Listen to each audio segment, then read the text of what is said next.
Hi, FightNGear here. I'm going to do a review today on the Ruger LC9. It is clear, magazine's out of it, and kind of give my thoughts on it compared to one of my all-time favorite guns, which is the Taurus 709 Slim. I bought this gun, it's probably been, I'm guessing 4 to 8 weeks ago. I'm not real sure. The front sight on it when I bought it was so loose in the dovetail that it literally, you could just flick it with your finger and it'd fall out. I tried to set it myself, took it to a gun shop. Wasn't anything could be done with it. It just appears that the milling was just too large in the top of the slide. I actually bought a replacement sight insert. Same thing, just went right in, right out. I thought it could have been with the insert, but it wasn't. So I sent it back to Ruger, and I will say this: their support was very friendly and timely, but that's what caused a little bit of a delay. And had it been where I was the guy that had purchased his only concealed carry firearm and felt like I needed it, I'd have been a little bothered by such an obvious, what clearly should have been caught by quality control. But be that as it may, I got the gun back, and so I finally got a chance to take it out to the range. I'm out at the range today. I've got a new one to try out. It's the Ruger LC9. I'm pretty interested in it. I've always been a big fan. As you can see, it is clear. I should get into the habit, I guess, of showing that every time. But no mag, clear. Anyway, I bought this probably a little over a month ago, and the front sight dovetail was so big I could not get the front sight to seat in it at all. I tried. In fact, I ended up breaking the front sight blade insert, so I sent it back to Ruger. It had never been fired. It was interesting. It came back, and I don't have the paperwork right here with me. I think it's at the house, but the paperwork said that while they had it, they replaced the firing pin and spring, which I thought was interesting since it'd never been shot, but maybe that's just something they do. Maybe it was an upgrade, I don't know. But they did put a new blade in. They hand fit it, so it's very tight. It only took about 2 weeks probably to get it back, which I was impressed with, since I know all of the makers right now are kind of behind on their shipping. One thing that Ruger has done, which I don't like, is they've gone to these loaded chamber indicators. I assume you can see that sticking up on the top of this, and I'm not a big fan of that. I don't really like it. It's the way that it works. I much prefer the Smith & Wesson style, where there's a window that you can just look through and visually check it. But this is something Ruger's done. Also, as a holster maker, it's a pain because I have to mold the back of the holster with another channel so that this will set in the holster when it's loaded, slide in and out, because if you mold the holster perfectly down on it, then of course the loaded chamber indicator won't fit. But anyway, this gun actually has a frame mounted safety and a pretty decent trigger. I'm going to see how it is. I'm a big fan of the 709 Slim, but I'm going to try this today. I'm going to get it on paper. I normally shoot plates. I may end up down there. There's somebody down there today, but I want to see how it groups. So what I'll do is, like I say, I'll shoot this first, kind of get an idea. Got several different kinds of ammo here. I got some cheap Federal, some cellular and below, and also I brought a box of Critical Defense with me, since that's what I usually use for my EDC ammo, and just to make sure that it feeds, so if I start carrying this gun, I know that it will cycle the Critical Defense. I'm going to shut this down, get it going down range there. I'll have it set up where you can kind of see how it groups. First group with the Ruger LC9 at 7 yards, double action. We'll see what it does.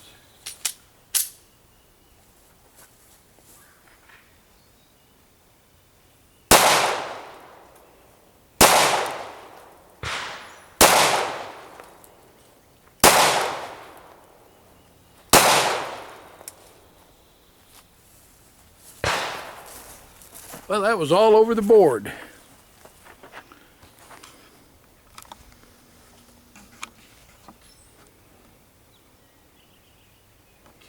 I almost hate to show that one on YouTube, but I'll walk down and take a look at it. Well, I'd say for your first time pulling the trigger on it.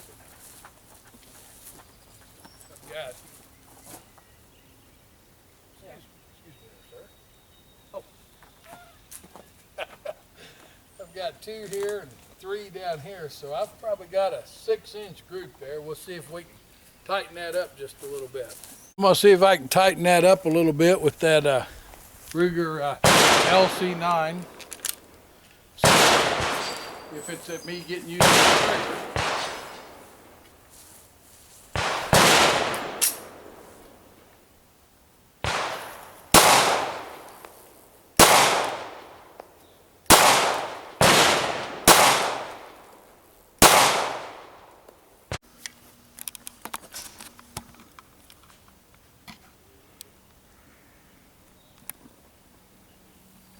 But they're getting better. I think it's a matter of getting used to this trigger.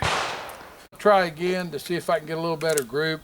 The gun's a little thin for me, and it's got a little bit of a long trigger, so it's probably never going to be the perfect gun for me, but I think I can get a little better group now than what I was getting earlier.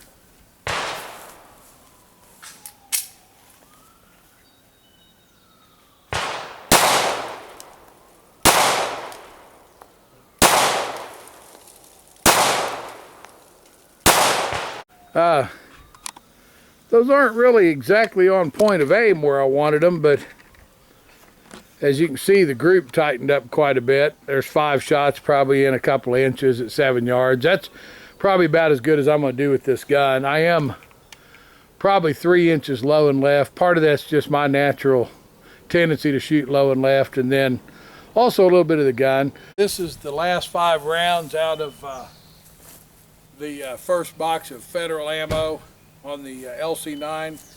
I'm going to try to tighten up the group a little if I can.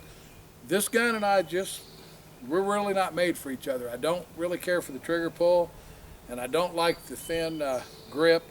I'm sure it's great for carry, but it's sure not much, in my opinion, for holding on to. To me, this is much less of a gun for more money than the Taurus 709 Slim. But anyway, I'll see what I can do here with this last one, and then I'm probably going to switch guns.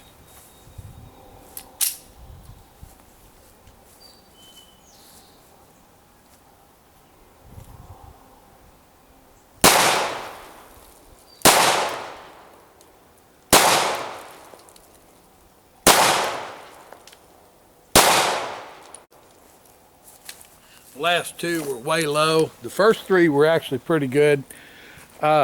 This gun just moves around in my grip quite a bit, and I just really don't care for it. I'm normally not a real serious critic of, or try not to be, of guns, but as you can see, the first 3 were pretty much touching, and then the last 2, just the 4th one was about 1.5 inches low or so, and then the next one was probably a good 4 or 5 inches low. Those were at 7 yards. Not a particularly good group, and like I say, I'm sure there's a lot of guys out there that love this gun. Feel free to comment, blame my shooting, blame whatever, you know, just trying to get that back on there. Like I say, it's just I'm sure this is a good gun for somebody. This is rather disappointing in my opinion. I'm not a particular fan of the way this gun shoots. Anyway, I'll have more thoughts on it later. As you can see, the LC9 was not really the gun for me. I was disappointed with a lot of things on it. I got online to check a little bit about it. I want to read a review that I found online from a guy named Eric, and then the initial A. It's on Bud's Gun Shops under their reviews.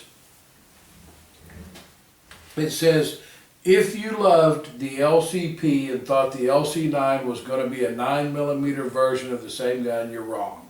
They made this gun with a bunch of California compliant crap, and I traded it off the next day. Here are the things I do not like. Number 1, loaded chamber indicator pops up between the sights. Absolutely No doubt about that. Very annoying. I don't know if you can see. I'm going to try to bring it up there. Hopefully, I don't know how well it shows on the camera, but it's as tall as the front sight. And when you're looking down through there, I mean, it is a major distraction. Also makes holster building for it kind of a pain, in that I have to build a sight channel in the back if anybody wants to carry this thing loaded. A very valid point. I pointed it out, and I totally agree with Eric on this. Number 2, internal key locking system incorporated into trigger. I assume he's right. I never use any of the key locking crap. I don't even know where the key lock on this thing is. Looks like the keyhole's right here, and I am sure that it locks the trigger as well. Didn't even take the time to find that out. Number 3 has a mag disconnect that locks, binds the trigger so you cannot fire during reload. And it is true, the trigger is locked up completely. As you can see, the one magazine you get with it, which is another pet peeve of mine, is removed, and it does indeed have the gun locked up. And number 4, it says tear down for field strip requires a key. That may be true too. I'm probably not going to field strip the thing. My guess is I'll throw it in the gun safe, haul it to one of the gun shows, and trade it off for something I like a whole lot more. I don't think much of this gun. But anyway, that's Eric A. I tell you, my biggest complaint with this gun, I didn't like the loaded chamber indicator. That seems to be some brainstorm idea that I guess they asked some guy on the loading dock out there at Ruger, said, hey, where's the most annoying place you can think of to have the loading chamber indicator? And the guy told them, and that's what they did. It's the only way I could figure out. Surely engineers didn't design that. But even worse than that is what I think is just an inexcusable trigger pull. I mean, it's just all day long. And then when you finally get it to the point where it's going to break, it must go to, I don't know, 18 pounds. The 709, the trigger's literally, I mean, there's no pressure till you get to the point where the trigger sets, and then it's almost as nice as a single action revolver. I mean, it's right up there with a lot of out of the box low cost 1911s. It's a great trigger. Comes with 2 mags too, and you can fire it with the magazine removed. I looked online at Bud's Guns. The price of the guns is comparable. That says something when Ruger has to sell a gun as cheaper than Taurus.